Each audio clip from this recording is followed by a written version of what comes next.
Hello दोस्तों, क्या देखने को मिल रहा है, हमारा सेंसेक्स गिर गया, निफ्टी भी जबरदस्त गिर गया। और सिर्फ हमारा सेंसेक्स निफ्टी नहीं, पूरे दुनिया भर के जितने भी बाजार है अगर आप चेक करोगे तो हर जगह पे लाल निशान ही देखने को यहाँ पे मिल रहा है। एंड जैसे कि मैंने आप लोगों को पहले वीडियो में भी यहाँ पे जो पॉइंट आप लोगों के सामने रख दिए, कौन से, कि अगर आप लोग देखोगे यूजुअली हमारा जो फोकस है वो अमेरिकन बाजार की ओर जा रहा है, कि अमेरिका के बाजार के चलते ये गिरावट हम लोग को देखने को यहाँ पे मिल रहा है, विच इज ट्रू।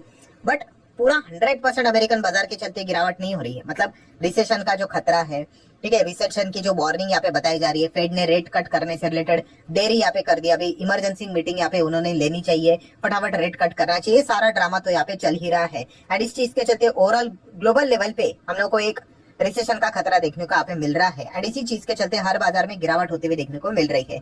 बट जैसे मैंने आप लोगों को कहा कि सिर्फ अमेरिका नहीं, एक और सेकंड रीजन भी है, ठीक है, मैं वॉर की बात नहीं कर रहा हूँ, ठीक है। जो दूसरा रीजन है, यस, जो मैंने पहले वीडियो में आप लोगों को बताया कि जापान के चलते, जापान ने भी यहाँ पे बहुत बड़ा कंट्रीब्यूशन यहाँ पे दिया है। सो अमेरिका एंड जापान, इन दोनों के चलते ये बहुत बड़ा क्रैश हम लोग को देखने को मिल रहा है ऑल ओवर द ग्लोब, ठीक है।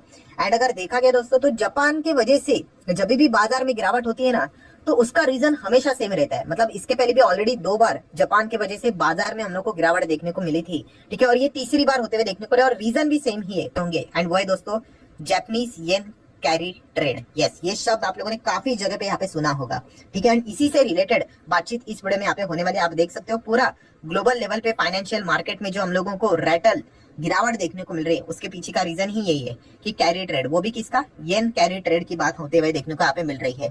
सो इसी को हम लोग एक्सप्लेन करते हुए यहाँ पे आगे बढ़ेंगे कि बेसिकली ये येन कैरी ट्रेड क्या होता है। बहुत ही सिंपल है, कोई रॉकेट साइंस नहीं है। बट डिस्क्लेमर देना चाहूंगा भाई, मैं थोड़ा सा जो एग्जांपल लूंगा अनप्रैक्टिकल एग्जांपल रहेगा, ठीक है। तो कमेंट सेक्शन में शुरू मत होना, अरे भाई इंटरेस्ट रेट इतना थोड़ी ना होता है, इतना थोड़ी ना बढ़ता है और गिरता है।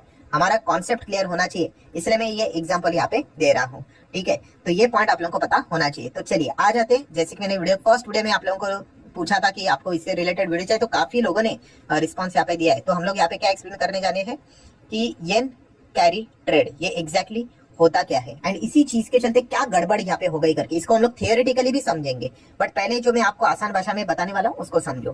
तो देखिए बहुत ही सिंपल है दोस्तों, जिन्होंने भी फाइनेंस से रिलेटेड थोड़ा सा एडवांस पढ़ाई अगर की होगी तो उन्होंने इस प्रकार के काफी सारी चीजों को जरूर यहाँ पे खुद से मतलब स्टडी भी किया होगा। तो बहुत ही सिंपल है दोस्तों, ये जो भी चीजें की जाती है ना दोस्तों, ये बड़े इन्वेस्टर की ओर से की जाती है, ठीक है। छोटे मोटे इन्वेस्टर ये चीजें यहाँ पे कर नहीं सकते, ठीक है। इसके लिए अरबों खरबों का यहाँ पे पैसा आप लोगों के पास चाहिए, कॉन्टेक्ट चाहिए, ठीक है, तभी जाके आप ये कर सकते हो। क्या क्या करना हो, देखिए बहुत सिंपल है कि आपको एकदम जो सस्ती करेंसी है ना दुनिया में, मतलब अगर आपको लोन लेना है, याद रखना बहुत सिंपल से, आपको क्या करना है, सस्ता लोन लेना है।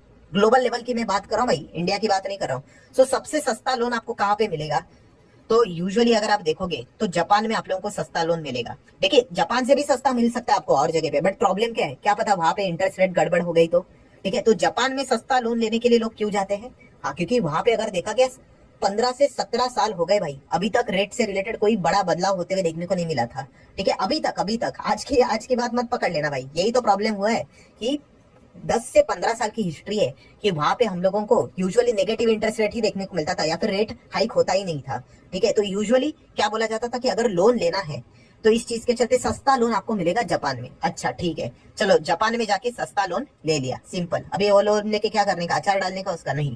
फिर जाने का दोस्तों ऐसे मार्केट में जहाँ पे आपको बहुत जबरदस्त रिटर्न मिल सके। अभी वो भी अलग अलग मार्केट है, बट यूजुअली लोग यूएस मार्केट प्रेफर करते हैं। क्यों, स्ट्रॉन्ग भी है, ठीक है, थोड़ा रिलायबल भी है, थोड़ा क्या ज्यादा रिलायबल है भाई, दुनिया की नंबर 1 इकोनॉमी है। तो वो बड़े इन्वेस्टर जाते हैं किधर, अमेरिका में, ठीक है। अमेरिका में जाके वो क्या करेंगे, अभी उसको जो येन का जो लोन उन्होंने लिया है उसको वो कन्वर्ट करेंगे डॉलर में, एंड डॉलर में कन्वर्ट करके क्या करेंगे, कोई ना कोई असेट खरीदेंगे, ठीक है। अभी असेट क्या हो सकता है, बॉन्ड खरीद सकते हैं, या फिर बॉन्ड से बेहतर आपको ज्यादा रिटर्न्स किस में मिलेंगे, ऑब्वियसली इक्विटी में मिलेंगे, ठीक है। सो बेसिकली उन्होंने क्या किया, यहाँ पे जो बड़े प्लेयर्स यहाँ पे रहते हैं वो लोन लेते हैं जापानीज येन में, उसको बाद में डॉलर में कन्वर्ट करते हैं, एंड उसके बाद यूएस की ही इक्विटी जो डॉलर वाली है, ठीक है, उसमें निवेश करते हैं। मतलब यूएस के मार्केट में जाके शेयर्स उठाते हैं, जापान से लोन लेते हैं और यूएस के जो मार्केट है वहां पे जाके शेयर्स खरीदते हैं, ठीक है। और इससे क्या हो जाता है दोस्तों कि यूएस का मार्केट ऐसा भागता है तो उनके अच्छे रिटर्न्स बनते हैं, और यहाँ पे जो उनको इंटरेस्ट देना यहाँ पे पड़ता है जापानीज येन में, ठीक है, उसको माइनस करेंगे तो उनको क्या मिलेंगे, यहाँ पे रिटर्न मिल जाएगा। इसको बोलते हैं स्प्रेड, ठीक है। तो अभी तक की अगर हम लोग बात करें तो क्या हो रहा था, एक फैब्रिकेटेड एग्जांपल है, इसको प्रैक्टिकली मत पकड़ लेना। कितना रिटर्न पकड़ लेते, मान लो ऐसे ही बोल रहा हूँ, रफली मान लो कि अमेरिका में मिल रहा था भाई 15% की रिटर्न, ऐसे ही, ठीक है, और लोन मिल रहा था इनको सिर्फ 1% पे, तो इनका स्प्रेड कितना बनता है, 14% का फायदा, ठीक है। कॉन्सेप्ट समझो भाई, प्रैक्टिकल तो ये चीजें पॉसिबल नहीं है। अभी क्या हो गया, क्या अगेन बोल रहा हूँ कि 15% का रिटर्न अमेरिका में, 1% का लोन इन्होंने लिया, तो 14% का फायदा इनको मिल गया, बड़े प्लेयर्स को। बट प्रॉब्लम क्या हो गया, ये जो 1% है ना दोस्तों, ये यूजुअली स्टेबल रहता था। ये है बैंक ऑफ जापान, तो उन्होंने क्या कर दिया, ये रेट को बढ़ा दिया। तो बढ़ा दिया मतलब मान लो, चलो एग्जांपल लेके 2% कर दिया। अभी इससे क्या हो गया, यहाँ पे 15, यहाँ पे 2, और यहाँ पे क्या हो गया, 13 हो गया। तो आपका जो 14% बनता था वो अभी कितना बन गया, 13%। कम हुआ कि नहीं, यस कम हो गया। एंड इसी डर के चलते कि अभी आने वाले समय में और बैंक ऑफ जापान क्या करेगा, रेट बढ़ाते जाएगा, तो ये 2 नहीं, ये 3 हो सकता है, फिर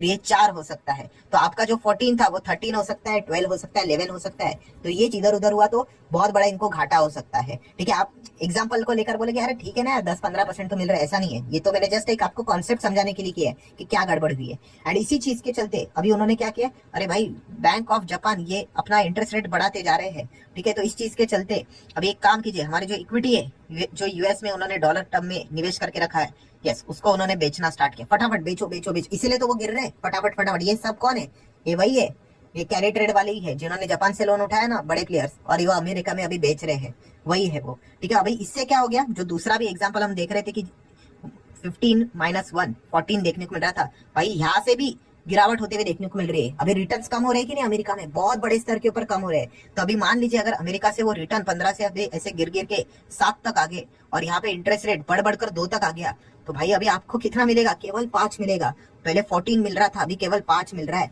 एंड इनफैक्ट ये नेगेटिव भी जा सकता है, लॉस भी हो सकता है। तो इसलिए वो फटाफट क्या कर रहे हैं, यहाँ पे जो है, ठीक है, यहाँ पे तो कोई कंट्रोल नहीं है भाई, वो तो रेट बढ़ा दे जाएंगे, ठीक है। तो यहाँ पे वो क्या कर रहे हैं, फटाफट फटाफट इक्विटी अपनी बेचते जा रहे, किधर, अमेरिका में, डॉलर के टर्म में जो देखने को मिल रहा है, और उसको सेटल डाउन कर रहे हैं। तो इसी को बोलते हैं दोस्तों येन कैरी ट्रेड। इसी चीज के चलते गड़बड़ हम लोग होती हुई देखने को मिल रही है। अगर इसको थियोरेटिकली अगर आप पढ़ने जाओगे अभी, तो आपको आसानी से समझ में आएगा। देखिए what is a carry trade.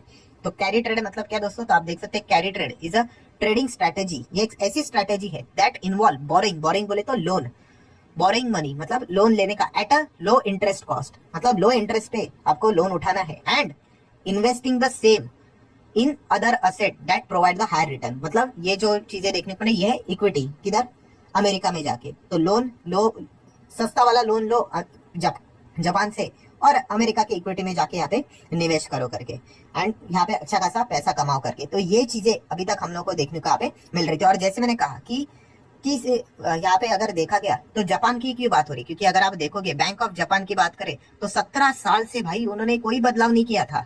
इसीलिए हर कोई प्रेफर करता था कि जापान से ही लोन उठाया जाए बड़े स्तर के ऊपर, काफी कम इसमें ब्याज पे मिलता है, ठीक है, और फायदा होगा करके। बट पिक्चर तो बदल गई भाई। नेगेटिव इंटरेस्ट रेट इस साल उन्होंने क्या कर दिया, हटा दिया। और लास्ट वीक की अगर हम लोग बात करें, सीधा सीधा उन्होंने इंटरेस्ट रेट को ही बढ़ा दिया। तो इसी से ही तो ये पूरा हम लोग को झटका लगते हुए देखने को यहाँ पे मिल चुका है। सो इसीलिए अगर आप देखोगे कि ये जो येन कैरी ट्रेड वाले हैं अपने पोजीशन को अनवाइंडिंग क्यों कर रहे हैं, बंद क्यों कर रहे हैं इन्वेस्टर, तो आप यहाँ पे पढ़ सकते हो कि जो जापानीज येन है, जो करेंसी है, हैज अप्रिशिएटेड बाय 10%, 10% से बढ़ गया, ठीक है। जो हम लोगों ने 1% का एग्जांपल लिया था ना, हाँ, वो बढ़ते हुए देखने को यहाँ पे मिल गया। अगर मैं आपको कैलकुलेशन भी दिखा दूं, ये वाला देखिए, अगर चार्ट ओपन कर लेता हूं, अभी तो 12% देखने को मिल रहा है कि कितना बढ़ गया। देखो जापानीज येन इतना मजबूत यहाँ पे हो गया, ठीक है, लगातार। पहले कितना था, 160 था, अभी 145 हो गया, ठीक है। एंड ये यूएस डॉलर के अगेंस्ट हम लोग को लगातार बढ़ते हुए देखने को यहाँ पे मिल रहा है।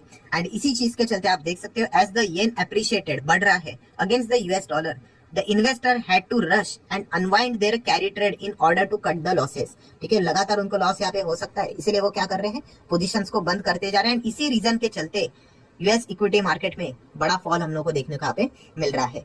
तो इसीलिए यहाँ पे इस चीज की चर्चा हम लोग को होते हुए देखने को यहाँ पे मिल रही है। एंड दैट्स वाई अगर हम लोग यहाँ पे बात करें तो अमेरिकन बाजार तो आज यहाँ पे गिरा है, बट अगर आप जापान का बाजार देखोगे, ओहो 12.5% तक क्रैश हो गया भाई, पूरी चकनाचूर हो गया भाई। इंटरेस्ट रेट हाइक भी यहाँ पे कर दिया, ठीक है।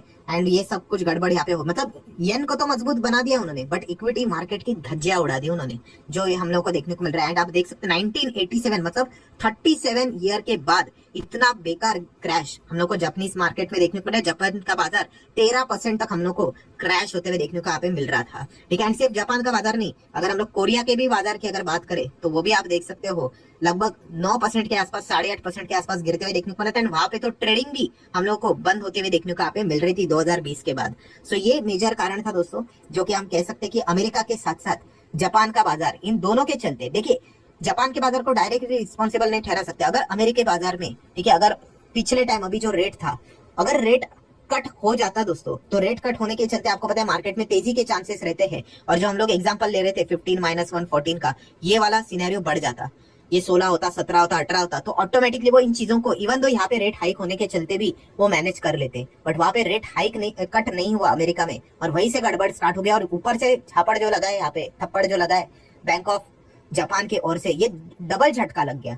एंड इसी चीज के चलते जो बड़े इन्वेस्टर है, जो कैरी ट्रेड करके, ठीक है, इसको कैरी ट्रेड ही बोला जाता है, येन के फॉर्म में अभी बात यहाँ पे हो रही थी, तो इसलिए येन कैरी ट्रेड बोला जाता है, उन्होंने अपने पोजीशंस बंद करना यहाँ पे स्टार्ट कर दिए हैं। तो ये दिक्कत हम लोग को फिलहाल तो देखने को यहाँ पे मिल रही है। सो आशा करता हूँ दोस्तों, वीडियो काफी लंबा हो चुका है, बट कोई बात नहीं भाई, ये ऐसे कॉन्सेप्ट तो आप लोगों को टाइम देकर ही यहाँ पे सिखाना यहाँ पे पड़ेगा। फिर भी 14-15 मिनट्स में जितना हो सके मैंने समझाने की कोशिश की है। अगर आपको समझ में आएगा तो जस्ट एक